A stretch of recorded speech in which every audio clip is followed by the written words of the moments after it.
সংসারটা কথা শুনে অবাক হয়ে যাবে।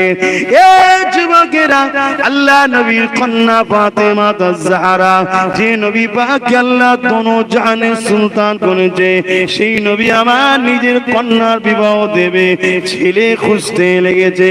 বড় বড় ধনী করতে খবর আছে আল্লাহ নবীর পছন্দ নয়। নবী পাকের পছন্দ এমন একটা সন্তান যে চরিত্রবান, আদর্শওয়ালা, সভ্যতা, ভদ্র, নম্রত, আদর্শ, সুন্দর চরিত্রওয়ালা স্বামী হবে।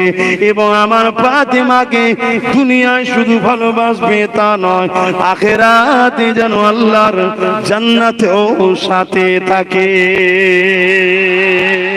যে একটা নারী যখন নেকা হবে, আগে তো নেকা ছিল না, বিবাহ ছিল না, জাহিলিয়াত যুগে যে যাকে খুশি ব্যবহার করতো, আর বেশি খুলে বলতে পারছি না, কথা বুঝে আসছে। লাস্টে নারী যখন দুর্বল হতো, ওর কেউ আর গার্জেন পেত না, লোকে তাকে হত্যা পর্যন্ত করে দিত।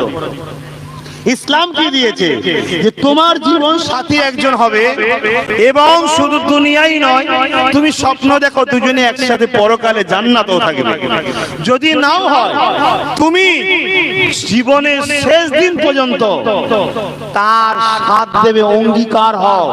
কার কাছে নিয়েছে? পুরুষের কাছে নিয়েছে অঙ্গীকার। যে